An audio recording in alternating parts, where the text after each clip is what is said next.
Hola, buenas tardes. Espero que se me oiga, aunque no se me vea. Eh, Imagino que los que estáis ahora conectados eh, sabéis que de lo que vamos a hablar esta tarde es de los fraudes, las estafas y cómo protegernos un poco frente a ellos. Y sabéis que esto es una actividad que está promovida por cibervoluntarios, pero bueno, para los que a lo mejor alguno lleguéis aquí por algún otro modo, pues simplemente quería explicaros que Cibervoluntarios es una fundación cuyo objetivo... Hola, buenas tardes. Espero que se me oiga, que no se me vea. Perdonadme un momento porque me estoy oyendo. Imagino que los que estáis... Y voy a intentar cortarlo porque si no... Vamos a hablar esta tarde de las fraudes, las estafas y cómo... Vale, ya lo he conseguido. Es que tenía abierto también la ventana del YouTube y no la había silenciado.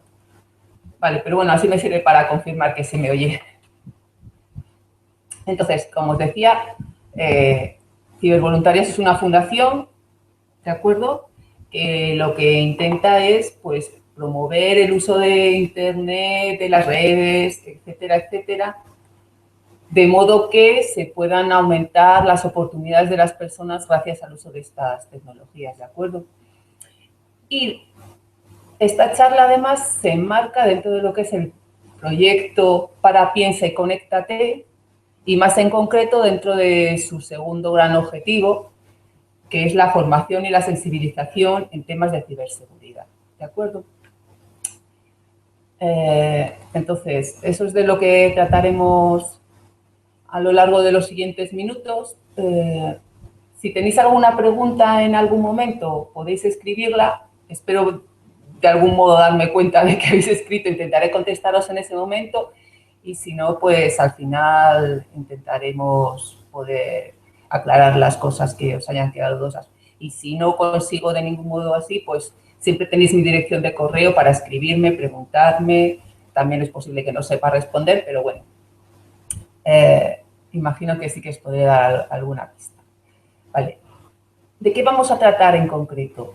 Primero, lo que voy a hacer es explicaros un poquito qué vamos a entender en esta charla sobre lo que es un fraude, lo que es el robo de identidad y después veremos cuáles son los métodos más comunes de fraude, sobre todo centrándonos en los métodos que están relacionados con la ingeniería social. Y veremos aquellos aspectos, sobre todo relacionados con los mensajes y con los enlaces, que hay que tener más en cuenta. Y luego pasaremos a ver unos pocos consejos generales, bueno, unos muchos consejos generales, depende de cómo lo veamos. Y dependiendo del tiempo que tengamos, pues me meteré en distintos tipos o casos de fraudes para que veáis ejemplos concretos de temas en los que os pueden intentar estafar. ¿De acuerdo? Vale, pues empezando con ello, lo que os he puesto ahí son las definiciones que nos da la RAE sobre lo que son las estafas, los fraudes y los timos. Hay una cosa que sí que me interesa destacar y es que el único, vamos a decir, concepto que está relacionado con un término legal es el de estafa, ¿de acuerdo?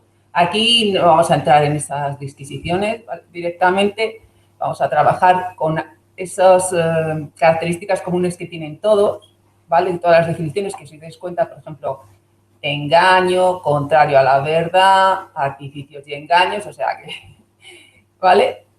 Con lo que vamos a tratar entonces, cuando hablemos de fraude en Internet, es del uso de la red y de los dispositivos conectados a ellas para engañar a las personas, ¿de acuerdo? Y obviamente con un fin, que es aprovecharse de ese engaño, ya sea económico, vamos a decir, directamente o indirectamente. Ya veremos unos cuantos casos. Y un tema muy relacionado con el fraude en Internet es el robo de identidad, ¿de acuerdo? Cuando una persona se hace con información personal, datos personales de otra persona. ¿Vale? Eso sería en estricto sentido lo que sería el robo. Pero como no es algún material, pues es difícil perseguirlo, ¿de acuerdo? ¿Cuándo entra en juego el fraude? Pues cuando se usa esa información sin permiso. ¿De acuerdo? bien sea para suplantarlo en distintas cuentas de correo, redes sociales, banca, etcétera, etcétera, bien para aprovecharse directamente de sus recursos financieros u otro tipo de recursos que pueden ser distintos, ¿de acuerdo? Muy bien, pues entonces lo que vamos a ver a continuación es, vale, pero ¿qué me diferencia? O sea, la diferencia básica que hemos visto entre las definiciones de fraude, estafa, tal, y las de el fraude en Internet es el Internet, los dispositivos y la red, ¿de acuerdo? ¿Y eso qué ventajas supone? Obviamente he puesto ahí ventajas entre comillas porque son las ventajas de los malos, vamos a decir. Para nosotros como víctimas no son ventajas, serían desventajas, ¿de acuerdo? Entonces, ¿qué ocurre? Que tal como están las condiciones actualmente, los estafadores, los que nos quieren engañar, no necesitan tener muchos conocimientos técnicos para poder conseguirlo, ¿de acuerdo? Y pueden llegar a mucha gente de cualquier parte del mundo con muy poquitos gastos. Y además disponen de técnicas que ya os digo, de las que no necesitan ser muy expertos, simplemente pagar a algún experto para que les explique o les venda algún método, pues para cubrir las huellas, lo que hace que sea mucho más difícil investigar y procesar este tipo de actividades, ¿de acuerdo? Uy, ya he dicho mucho de acuerdo, ¿no? Vale. Y una ventaja extra que nos añade el utilizar teléfonos inteligentes es que en la mayor parte de los teléfonos está almacenada muchísima información personal, ¿vale? Y si no es en los teléfonos, en los servidores a los que tienen acceso estos teléfonos, y además normalmente en una sesión continua. No necesitamos volver a entrar, hacer un login, etcétera, etcétera. Bueno, pues entonces ya tenemos más o menos delimitado aquello que vamos a trabajar y lo que vamos a entrar ahora es cómo se consigue hacer este fraude. Cómo los malos, los estafadores, consiguen hacerse con todo esto. Pues bien, el método más, vamos a decir, más productivo y además en general el más barato y el más sencillo es la ingeniería social. ¿A qué hacemos referencia con esto? Pues a la manipulación psicológica que se realiza sobre las personas para conseguir que éstas hagan lo que uno quiere. ¿De acuerdo? Este concepto de ingeniería social también se aplica a otros ámbitos del conocimiento, como pueden ser las ciencias sociales, ¿de acuerdo?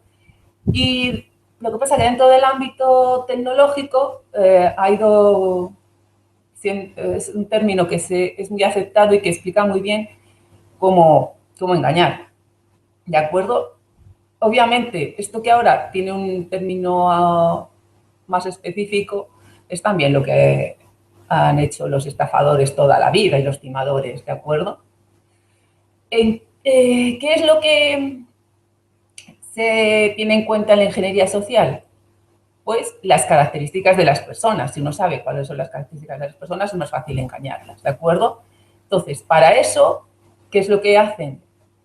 Ver, siempre que sea un ataque dirigido, vamos a decir, la huella digital de aquella persona a la que intentan estafar, ¿vale? He utilizado el término huella digital en lugar de identidad digital, pero en el mismo sentido, simplemente para hacer énfasis en que no son solo los datos personales que uno deja explícitamente en la red, sino también las páginas que visita, los artículos que compra, etcétera, etcétera. E incluso aquello de lo que uno no es consciente, es decir, pues la información que den sobre uno en la empresa en la que está contratado, lo que dicen sus amigos en sus cuentas de Facebook, etcétera, etcétera. ¿Vale? Y todos esos datos, ¿para qué se utilizan? En general, para conseguir engañar. Engañando de distintas maneras. Bien para instalar código malicioso, que es el que va a facilitar que los estafadores puedan realizar la estafa, o bien para hacer que uno revele información personal, ¿de acuerdo? Que es aquel que básicamente va a servir para hacer un robo o un fraude de identidad, ¿de acuerdo? Bueno, yo os he puesto también en cursiva el término en inglés porque es muy utilizado y a lo mejor lo habéis oído últimamente, que es phishing. Luego hay otro tipo de métodos en los que no voy a entrar apenas, y que están ya más relacionados con lo que es el robo de identidad en sí, que pueden ser los ataques de diccionario o con diccionario, porque ya sabéis que existen listas de las palabras, los términos, el conjunto de caracteres que se utiliza en las contraseñas más comunes, ¿de acuerdo? Pues como el típico 1, 2, 3, 4, 5, 6, bueno, ahora sería hasta el 8 porque recomiendan tener 8 caracteres, etcétera, etcétera, ¿de acuerdo? También existen lo que son las escuchas, las capturas, los rastreos por la red, y luego ya cosas más comunes que ya habéis visto en muchos más sitios, como puede ser el robo de dispositivos o de documentación, incluso la revisión de la basura, sobre todo igual que en el análisis de la huella digital, que en realidad podría considerarse un tipo de análisis de huella, aunque en este caso no sería digital, ¿de acuerdo? Para hacerse con datos personales.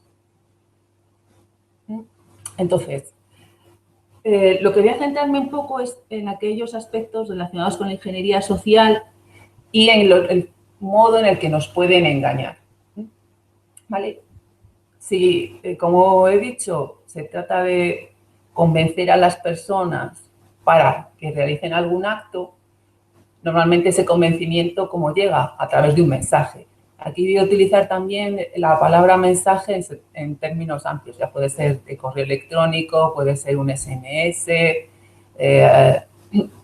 algo de mensajería instantánea, etcétera, etcétera. ¿Vale? Lo que pasa es que algunas de las características de las que voy a hablar se pueden aplicar en general y otras solo a alguno de estos tipos de mensajes. ¿Vale? Entonces, ¿cuáles son aquellos aspectos en los que interesa fijarse? Por ejemplo, el origen del mensaje. ¿Vale? ¿De quién me viene? Conozco a esta persona, es la primera vez que contacta conmigo esta persona o esta empresa. Si, por ejemplo, es un mensaje de correo electrónico, la cuenta de correo no incluye el nombre de la empresa, es decir, no tiene un correo, vamos a decir, o un dominio reservado por la empresa, o un correo institucional, etcétera, etcétera. ¿Vale? Más adelante os enseñaré algunos ejemplos para que veáis cómo se emplea esto. Y otro de los aspectos básicos que nos hace sospechar es que nos pidan información personal.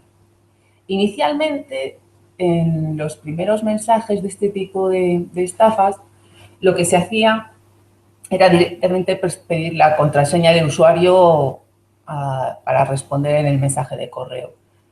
¿Qué ocurre? Que ya la gente se ha ido haciendo un poco más sabia, vamos a decirlo, y entonces ya saben que no tienen que mandar su mensaje por correo o sus contraseñas por correo, porque cualquiera podría interceptarlo y hacerse con ella, ¿vale? Entonces, ¿qué es lo que hacen? Incluyen un enlace que nos lleva a un sitio web en el que tenemos que dar esa información personal, ¿de acuerdo? Y además actúan de modo que no nos dejen tiempo para pensar, es decir, nos dicen pues que la actuación, que el mandar esta información tiene que ser rápido, si no puede tener consecuencias negativas para nosotros, ¿de acuerdo? Muchos de estos mensajes están, como os he dicho, es muy fácil mandar a mucha gente este tipo de información. Entonces, muchos de estos mensajes están creados en una lengua y luego se utilizan traductores automáticos para mandar los mismos mensajes a gente de otros países o con otros idiomas. ¿Qué ocurre? Pues que muchas veces contienen errores gramaticales. Algunos son muy obvios que uno enseguida se da cuenta de que eso es una traducción automática. Pero a ellos les compensa porque la traducción automática no les cuesta y si alguien cae en la trampa, pues eso que salen ganando, ¿de acuerdo? Y luego, otra cosa fundamental es fijarse en los enlaces, es decir, un enlace que a lo mejor nos diga actualización de datos, pero que luego en el enlace verdadero, y un poquito más adelante veremos esto, pues no tenga nada que ver con eso, ¿de acuerdo? Vale, ¿cuáles son los temas típicos de este tipo de mensajes? Nos dicen que tenemos un problema de carácter técnico o incluso nos dicen que tenemos un virus o código malicioso o que se sospecha que alguien se ha hecho con nuestra cuenta, ¿de acuerdo? Es decir, usan nuestra sensación de inseguridad para justamente aprovecharse de ella. ¿De acuerdo? Y en otros casos, pues lo que tenemos son ofertas de empleo falsas, premios, regalos, ingresos económicos inesperados, etcétera, etcétera. En el primer caso, o en el primer conjunto de casos, pues lo que normalmente nos dicen para premiarnos a que demos los datos pronto o rápidamente, pues es que se va a desactivar el servicio. Si sospechan que nuestra cuenta de PayPal está comprometida y entonces no actualizamos los datos, pues tendrán que cortar el servicio, ¿de acuerdo? Y en el segundo caso, pues que se nos va a pasar la oportunidad. Esta ganga solo dura 2 horas. Si no la aprovechas ahora, pues te quedas sin ella. ¿Qué es lo recomendable? Comprobar. Es decir, en lugar de utilizar el enlace que me proporcionan en el mensaje, si se trata de un servicio al que yo estoy suscrito, lo que hago es utilizar directamente la dirección que empleo yo normalmente en mi navegador. ¿De acuerdo? ¿Qué ocurre? Generalmente esto me va a ser bastante útil, aunque a veces puede haber problemas con las traducciones de los nombres, que esto lo veremos un poquito más adelante. ¿Vale? O simplemente puedo contactar con el servicio de atención al usuario para ver si realmente está ocurriendo eso. Obviamente sin utilizar las direcciones o los teléfonos que me dan el mensaje, porque obviamente los buenos estafadores van a tener ahí un teléfono para que yo llame y me digan que todo está correcto.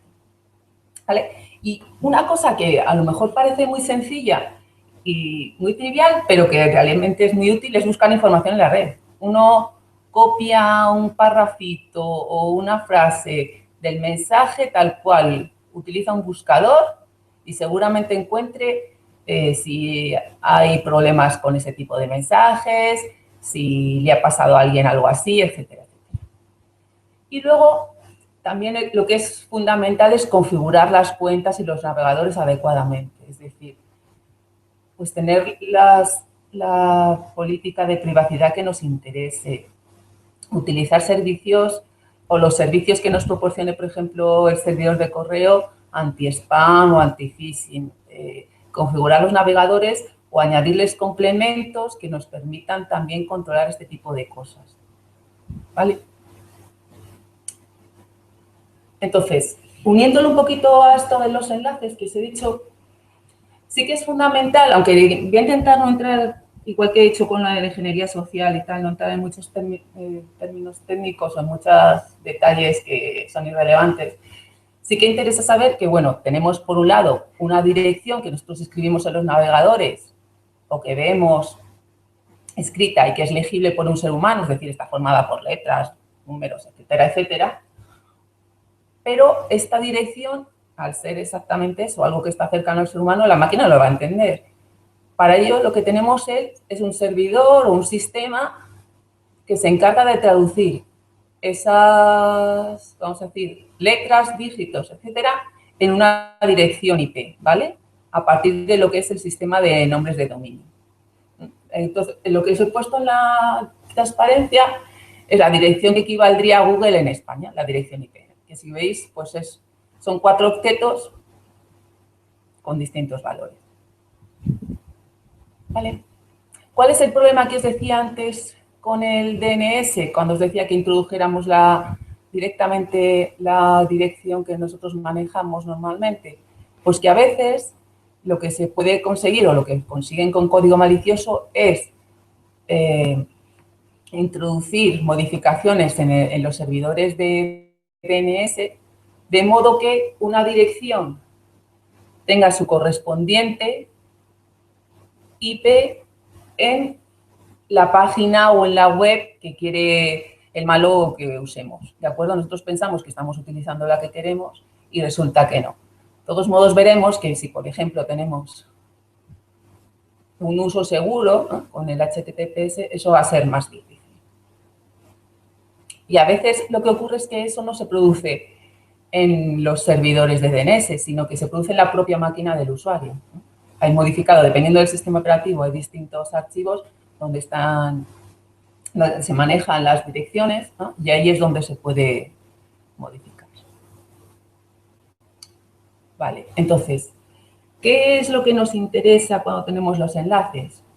pues antes de hacer clic, es decir, antes de pinchar en ningún enlace, de seguir ningún enlace, nos interesa por lo menos averiguar cuál es la dirección real.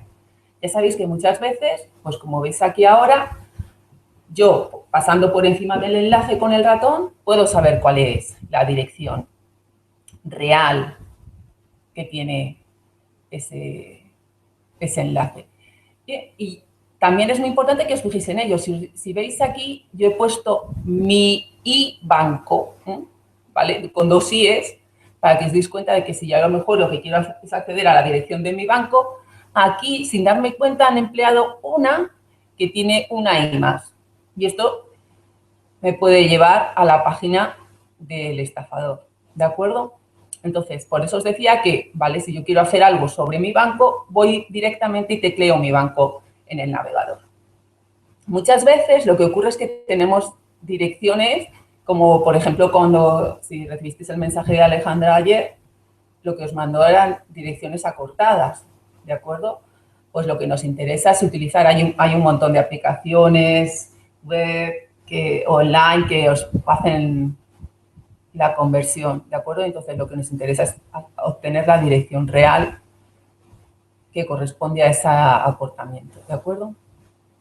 Y otro de los aspectos que nos interesa fijarnos, sobre todo, es todo aquello que va hasta la tercera barra de división, ¿de acuerdo? Os he puesto aquí unos ejemplos para que un poquito veáis qué nos interesa, ¿vale? Si os dais cuenta, he puesto en verde lo que es la tercera barra, ¿vale? En este primer caso, he puesto este ejemplo simplemente para que recordaros que no es necesario que una dirección web empiece por www, ¿de acuerdo? Y esto sí que parece que es mi dominio, el dominio de mi banco. Y además estoy con una conexión segura. Entonces, en principio, por eso no tiene nada rojo, yo diría que esta dirección podría ser válida. O podría ser, vamos a decir, o corresponder a mi banco realmente y no a un estafador. ¿Qué ocurre con esta otra? La segunda, que si bien yo tengo que dentro de la dirección está mi banco, el dominio verdadero al que corresponde está en Rusia, ¿de acuerdo? Este business support, ¿de acuerdo? Entonces, seguramente no corresponde a mi banco. En este otro caso, ocurre lo mismo. Vale, sí, yo tengo mi www.mibanco.com, pero resulta que está dentro de Collins Beta. ¿De acuerdo? Entonces, este tipo de cosas son aquellas que nos interesa darnos cuenta en que, aunque el enlace parezca que tiene que ver con aquello que yo busco, es muy probable que no lo sea, ¿vale? Aparte ya de que pueden haber utilizado pues cualquier cosa para simular, ¿de acuerdo? Vale. Además de esto, que pueden ser comprobaciones que yo puedo hacer, me puedo servir de escáneres de enlaces, ¿vale? Hay distintos complementos o extensiones de los navegadores que también me permiten hacer esto, además de los distintos escáneres, ¿vale? ¿Qué es lo que hace? Yo introduzco el nombre o la dirección de la que sospecho y el sistema lo que hace es revisar distintas bases de datos, distintos servidores para ver si ese enlace está dado de alta como un sitio peligroso, ¿de acuerdo? Algunos de estos escáneres me permiten utilizar hasta direcciones acortadas, pero en otros tengo primero que expandirlas yo por fuera y luego introducirlas, ¿vale? Otra cosa también es importante, cuando intentéis copiar las direcciones, tened cuidado para no utilizar el botón derecho el izquierdo y pinchar en ellas y que os lleven a la dirección, ¿de acuerdo? Lo más sencillo, sí, que aunque parezca una tontería, es utilizar el botón derecho, copiar y luego ya pegar ahí. O bueno, teclearlo directamente, pero vamos, no os lo aconsejo, sobre todo las que son muy largas.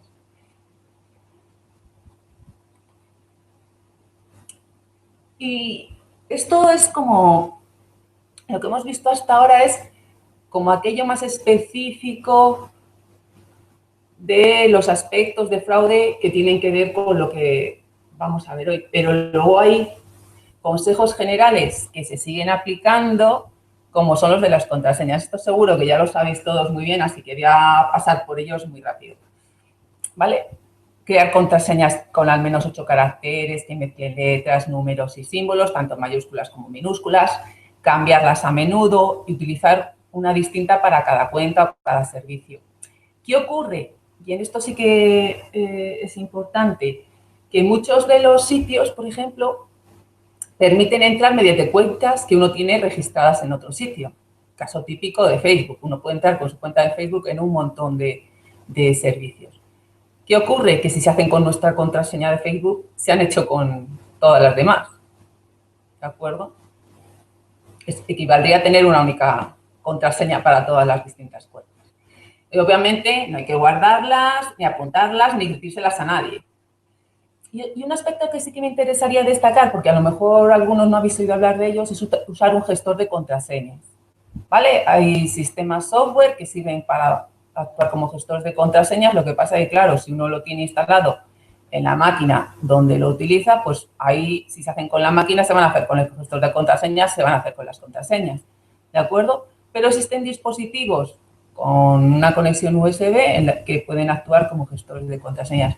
Y mi consejo, sobre todo si tenéis unas cuantas cuentas con información, vamos a decir, sensible, es que utilicéis gestores de contraseñas. ¿De acuerdo? ¿Qué más? Siempre que sospechemos de un mensaje, no debemos contestar. ¿Por qué? Porque ya le estamos dando información al atacante. ¿De acuerdo? Simplemente le estamos diciendo que esa dirección desde la que le estamos contestando o ese teléfono del que estamos contestando existe. Y eso ya le sirve para intentar, por ejemplo, luego utilizarla y averiguar la contraseña con las distintas técnicas, por ejemplo, con un ataque de diccionario que os he dicho antes, y poder hacerse con nuestra información. O simplemente para venderles direcciones válidas a alguien que nos intente mandar correo con anuncios, publicidad, etcétera, etcétera. ¿Vale? Otra cosa importante es no dar nuestros datos personales si no estamos seguros de a quién se los estamos dando. O si pensamos que no son necesarios. Es un ejemplo que yo pongo muchas veces en los cursos que doy es, vale, si yo estoy interesado en la cría del berberecho salvaje, si necesito registrarme en el sitio, yo no necesito dar mi fecha de nacimiento para recibir información sobre la cría del berberecho salvaje. Entonces,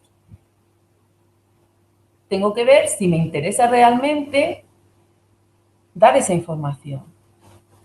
En algunos casos uno puede engañar también, cosa que yo no lo recomiendo desde aquí, pero lo que sí que tiene que hacer un balance entre la información o el recurso al que quiero acceder. ¿Me compensa dar esta información sobre mí que sé que pueden utilizar?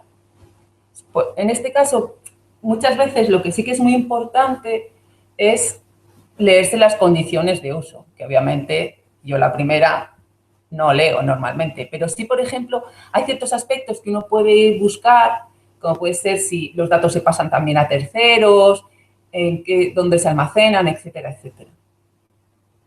¿Vale? Otra cosa muy importante es, ya que no damos datos sobre nosotros, obviamente tampoco sobre los demás, incluidas fotos, cosa que muchas veces olvidamos, ¿de acuerdo? A lo mejor, aunque este no es el caso, ¿no? Pero uno no dice que se va a ir de vacaciones, ni dónde se va a ir, pero resulta que su amigo ha dicho en otro lado, pues, me voy a ir con Pepito a Punta Cana, del 10 al 25. Bueno, ya pueden utilizar eso para robarnos, físicamente en ese caso, ¿de acuerdo? Y luego, como decía antes, asegurarnos de que estamos en el sitio adecuado, en el sitio en el que queremos estar o en el que creemos que nos han pedido estar, ¿vale? Como os decía, un rasgo muy importante a tener en cuenta es el HTTPS, ¿vale? Que nos habla de conexiones seguras. Muchas veces, además, lo vais a tener asociado al color verde, como veis aquí en la imagen. Aunque, bueno, esto no es necesario para considerar que el sitio es seguro, ¿eh? pero nos da como una segunda verificación o nos indica que la verificación ha sido más exhaustiva. ¿Qué ocurre? Que no nos basta solo con saber que estamos con HTTPS. Sí, eso nos da cierta seguridad, pero para realmente tener consciencia de la seguridad en la que tiene uno, es necesario por lo menos revisar la información asociada a esa conexión HTTPS, ¿vale? Dependiendo del navegador, pues vais a tener un candado asociado en una parte de la página o en otra. Simplemente pinchando en él, haciendo clic, os va a aparecer información. Obviamente, alguna de ellas no la vais a entender, ¿vale? Porque están relacionadas con lo que es el concepto de certificado, que también es fundamental conocerlo para poder emplear bien este tipo de sistemas, pero que sobrepasa, yo creo, bastante lo que es esta charla, pero si alguno estáis interesados en saber lo que es un certificado, qué significa, qué consecuencias tiene emplear un certificado, simplemente tenéis que decírmelo y yo os puedo mandar información o contárosla, quedar con vosotros, etcétera, etcétera. Vale, entonces, como os decía, de toda esa información que nos puede dar este tipo de conexiones, pues por lo menos nos tenemos que fijar en el nombre de la entidad a la que está perdóname que suena mi teléfono, del nombre de la entidad a la que está asignado ese certificado. Es decir, si yo pincho aquí en el candado y me dice que a quien está emitido el certificado no es PayPal, aunque obviamente aquí ya lo veis porque está en verde, ¿vale? Pues yo sospecharía, aunque esta dirección es PayPal. Por eso os decía, por ejemplo, aunque falle el DNS, si luego ve que no coincide el nombre del sitio con el del certificado, ahí nos va a avisar. Lo que pasa que muchas veces las personas, por este tipo de, ya os digo que el desconocimiento de este tipo de conexiones seguras es grande, pues no se preocupan, ven el HTTPS y aunque salga un aviso, no se dan cuenta de que ese aviso puede ser importante. Y ese aviso nos puede decir, oye, que no coincide el nombre del certificado con el del sitio que tú estás visitando. Y obviamente también nos interesa saber quién ha emitido ese certificado, ¿vale? ¿Qué entidad? Normalmente esas entidades las tiene nuestro navegador por omisión, por defecto, pero a lo mejor alguien ha conseguido meternos código malicioso para que acepte entidades, autoridades de certificación, que es un nombre técnico, que realmente son las del propio estafador, ¿de acuerdo? No sé si me he explicado muy bien en esto, pero porque no quiero meterme en muchos detalles, pero a la vez tampoco quiero que quede muy poco claro. ¿Qué más hay que hacer? Obviamente, nunca abrir adjuntos ni pinchar en enlaces de los que sospechemos, ¿vale? Esta es la forma más típica, o bien de robarnos información o de introducir código malicioso que al final, pues, introduzca, por ejemplo, registradores de teclado que hace uno, de los sitios que visita y se haga con información para conseguir un fraude o un robo de identidad, ¿de acuerdo? ¿Cómo podemos evitar por lo menos este código malicioso? Pues utilizando antivirus, antiespías, los complementos de seguridad que os decía antes de los navegadores y obviamente no solo contenerlos, sino también utilizarlos y actualizarlos, porque os sorprendería la cantidad de personas que instalaron un antivirus en su momento, que les venía instalado con un periodo limitado de validez en el equipo que compraron y no han vuelto a preocuparse de él, ¿de acuerdo? Los hay gratuitos, con las funcionalidades básicas que nos van a resolver la mayor parte de los problemas. Incluso si queremos pagar, los tenemos también, y eso imagino que ya lo sabéis, por un precio bastante asequible. ¿Vale? Igual que actualizamos los antivirus, tenemos que actualizar cualquier otra aplicación de nuestro sistema, ¿vale? Tanto el sistema operativo como cualquier otra. ¿Qué ocurre? Que muchas veces la gente es reticente, sobre todo más antiguamente, yo creo, a hacer estas actualizaciones porque al introducir modificaciones muchas veces se ralentizaba el sistema, se ralentizaba el dispositivo y obviamente al ir más lento pues esto no le gustaba a las personas. Pero normalmente estas actualizaciones no es porque introduzcan nuevas funcionalidades, básicamente es porque introducen parches para poder tapar los agujeros que tenía nuestra aplicación o nuestro sistema operativo, aquellas por lo que nos podían atacar con este código malicioso, ¿de acuerdo? Entonces, siempre interesa actualizar nuestro equipo. Y otro de los aspectos que también es importante es que cuando configuremos nuestras cuentas o cuando creemos cuentas en dispositivos, lo hagamos para tener los permisos mínimos necesarios para aquello para lo que vamos a utilizar esa cuenta. ¿De acuerdo? ¿Por qué? Porque si se consiguen hacer con esa cuenta, por lo menos no podrán hacer cualquier cosa, solo aquello para lo que se tenga permiso. Más consejos. Obviamente, las redes Wi-Fi. Ya sabemos todos que estamos rodeados también de Wi-Fi públicas, sin protección, que podemos conectarnos a ella fácilmente. Y obviamente las podemos utilizar, pero para hacer actividades, navegaciones que no supongan exponer nuestros datos, ¿de acuerdo? Porque si no, cualquiera podría hacerse con ello. De hecho, una de las cosas que también es importante, igual que se pueden simular o incluso falsificar las direcciones en la red, lo que también se puede hacer es utilizar puntos de acceso con nombres parecidos al legítimo. Por ejemplo, esto lo vais a ver muchas veces, lo podéis encontrar, por ejemplo, en estaciones de tren, aeropuertos. ¿Por qué? O museos, por ejemplo. ¿Por qué? Porque se pone un nombre similar al del aeropuerto o al de la estación de tren, ¿eh? Y entonces la gente, en lugar de conectarse a la wifi de ese sitio público, se está conectando a la del delincuente. ¿De acuerdo? Con lo que el delincuente se puede hacer con todo, ni siquiera tiene que utilizar ningún capturador de paquetes ni nada, porque directamente le está llegando a toda la información. Obviamente, para que vosotros no os deis cuenta de que eso no continúa y no responde a lo que vosotros habéis hecho, pues lo que hace es actuar de intermediario. Él se queda con vuestra información, pero además se la pasa a la página o al sitio donde vosotros queréis ir, ¿de acuerdo? Y luego esta última que os he introducido es porque, pues no sé si ha sido la semana pasada, me enteré del último fraude que están haciendo con, ya sabéis que, o si no lo sabéis os lo digo, que han sacado una app que se llama Apple Pay, ¿de acuerdo? Que es decir, para pagar con el iPhone. ¿Qué ocurre? Que basta con que eso descubrieron el fallo que tenía la aplicación, porque consiguieron que simplemente con que uno tuviera la wifi habilitada, ¿de acuerdo?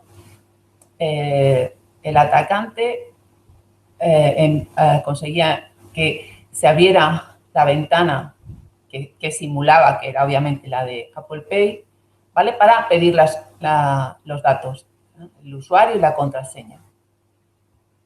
¿Vale? Como la gente todavía no está acostumbrada al funcionamiento de la aplicación, pues le parecía muy lógico o posible que le pidiera la información. ¿Por qué? Porque donde se colocaban era, por ejemplo, cerca de las salidas de las cajas registradoras, ¿de acuerdo? Entonces, si uno va a pagar y le sale la ventanita pidiéndole los datos, pues se los da. Obviamente el que se hace con ellos es el estafador, ¿de acuerdo? Y otro de los consejos es mandar informes o informar a los sitios web donde uno ha visto algo que puede llevar a un fraude o ha detectado, etcétera, etcétera. O en el caso de que uno haya sido víctima de un fraude o de una estafa, denunciar. ¿De acuerdo? Una de los sitios donde podéis mandar estos informes o reportes sobre sitios fraudulentos es la Oficina de Seguridad del Internauta en España. Y luego pues tenéis todas las fuerzas y cuerpos de seguridad del Estado para hacer las denuncias pertinentes. Muy bien. Vale. Y uno fundamental que yo repito también muchas veces y que en muchos sitios la gente se ríe cuando lo digo, pero es que al final el ser humano es su principal enemigo, ¿de acuerdo? El punto más débil, el punto más vulnerable de un sistema informático es el hombre, el ser humano. ¿De acuerdo? Entonces, ¿qué es fundamental? Evitar las suposiciones como, si yo soy tan listo, ¿quién me va a engañar a mí? O bueno, tengo aquí este cortafuegos chipiruli que, vamos, nadie entra aquí ni de casualidad. A ver quién averigua mi contraseña. Si tengo aquí una mezcla rarísima. Total, si yo no tengo ni dinero, ni hago nada especial, ni trabajo para la oficina o la agencia de inteligencia, ¿a quién va a interesarle mis datos? ¿Vale? Pues todo este tipo de suposiciones que hace que uno no esté prevenido, no esté atento, son los principales puntos por los que nos pueden conseguir atacar. ¿Vale? Entonces, como os decía, os voy a poner dos ejemplitos concretos que yo he capturado de mi propia cuenta. Me llegaron, pues eso, a finales de mayo, que es cuando me dijeron que si daba este webinar y entonces pues ya me... son mensajes que yo en principio ni siquiera hubiera abierto, pero bueno, para ver, para que vierais los ejemplos, ¿vale? Estos dos que tenéis aquí me llegaron prácticamente muy seguidos, ¿veis? Del 27 de mayo y del 1 de junio. En este primero, directamente viendo el origen el, y el asunto, directamente yo lo hubiera tirado. Además, lo que es extraño es que pasaran el filtro anti-spam y anti-phishing de mi servidor, pero bueno, lo pasaron, ¿vale? Entonces, obviamente, bueno, si lo leéis, os vais a dar cuenta de que es bastante claro que tiene errores gramaticales, ¿de acuerdo? Además, aquí, pues me llega a mi cuenta, esta de aquí no tiene nada que ver este dominio con el mío, y además luego me mandan a otro que además tampoco tiene que ver con este. Entonces, este tipo de mensajes obviamente uno no los contesta. Este otro era un poco más elaborado, porque ya directamente hacía referencia a una institución. En principio daba como su nombre la dirección, entonces uno puede pensar que su dirección, cuando le das su dirección de correo es esta de aquí. ¿Vale? Entonces, y además, luego estas dos direcciones que pone aquí son reales. Sin embargo, esta de aquí, que es donde se supone que uno tiene que validar sus datos, no tiene nada que ver, si os dais cuenta. ¿Vale? Y esto se ve claramente a primera vista que seguramente serán ataques de phishing. ¿Vale? Y este otro que os pongo ahora es, bueno, la verdad es que hacía muchísimo que no recibía este tipo de mensajes, pero también me pareció interesantísimo ponerlo. Porque, bueno, así está en inglés, pero estaba... no, he puesto aquí unos nombres de apellido genérico porque no eran los míos, eran los de otra persona que supuestamente, bueno, seguramente tenía mi dirección dentro de sus contactos, ¿de acuerdo? Y entonces, pues directamente la infectaron y se hicieron con su lista de contactos y me lo mandaron a mí. Pero lo gracioso es que tanto el origen como el destino eran el mismo, ¿de acuerdo? Yo no aparecía como destinataria, me imagino que estaría entre las copias ciegas, ¿vale? Pero estas dos aparecían y obviamente este nombre y este apellido no coincidían con el que firmaba el mensaje. Entonces ya esto directamente, bueno, estaba en inglés, pero ya os digo que hacía mucho tiempo que no recibía este tipo de mensajes porque ya los filtros anti-phishing están muy desarrollados por este tipo de cosas. Pero debe de ser que los que tienen en mi servidor no son tan seguros como yo pensaba. Vaya, otra suposición. ¿De acuerdo? Bueno, pues aquí lo que decían es que aquí había una señora que había tocado la lotería, pero mira, era tan generosa que iba a dividirla. ¿De acuerdo? Entonces yo había sido seleccionada. Que no me digáis que no es buena suerte. Pues aquí no pinché, desde luego, pero seguramente me pedirían datos o me pedirían una tarifa por trámites o cualquier otro tipo de cosa que bien se hiciera directamente con mi dinero o se hiciera con datos privados míos. ¿Vale? Entonces, como ya veo que ya voy casi justa, no voy a entrar en todos estos casos porque prefiero que me hagáis preguntas si tenéis preguntas, pero os los puedo mostrar y simplemente sí que me interesa si alguno queréis saber algo más o si alguno queréis que entre en los casos o tal, pues me lo decís en lo de las preguntas y yo sigo.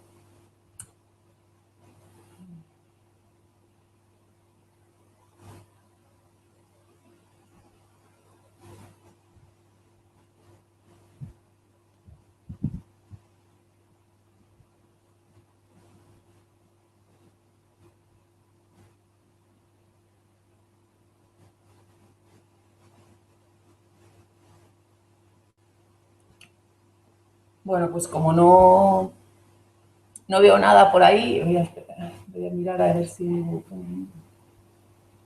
tampoco.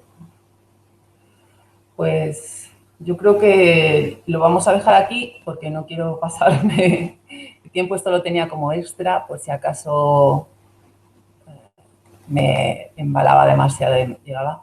Pero bueno, la presentación se la dejaré a Alejandro, o sea que si alguno tenéis interés se la podéis pedir a ella, o también si queréis preguntarme algo, pues contactáis con ella y ella se pone en contacto conmigo, para la redundancia, y yo os contesto sin ningún problema. Bueno, pues espero que os haya sido interesante y que pongáis en práctica todos estos consejos que os he dado. Muchas gracias por escucharme.